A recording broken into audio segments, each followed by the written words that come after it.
This has been one of my passions over the last several years because for about 30 years there's been problems with redlining in that.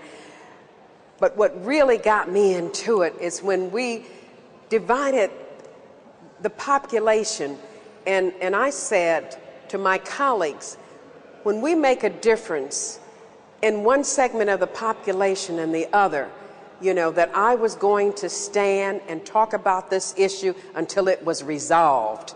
And so 3.5 years later, it still isn't resolved. But I am still as relentless as I have been in all these years. You just cannot deal with all of the people, all of the state differently. They all pay taxes. I believe we're all God's children and we all ought to be treated alike.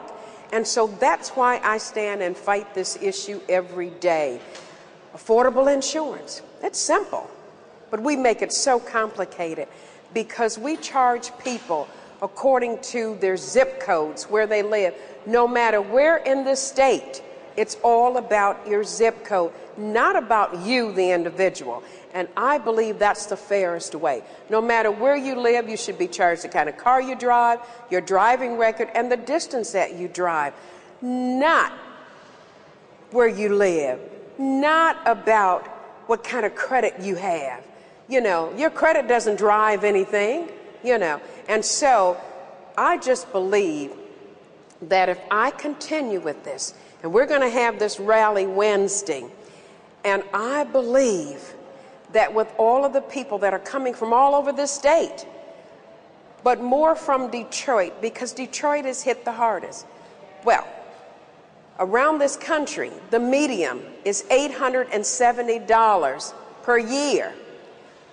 But in Detroit, the median is $5,162. And if you live in Kalamazoo, there was a study, you would pay $1,000 for your insurance. Now, mind you, we're in the same state. And then if you move, the same individual, move to Detroit, you pay $5,000. Something is wrong with that picture. And we have to have some equality, and that's what I'm fighting for.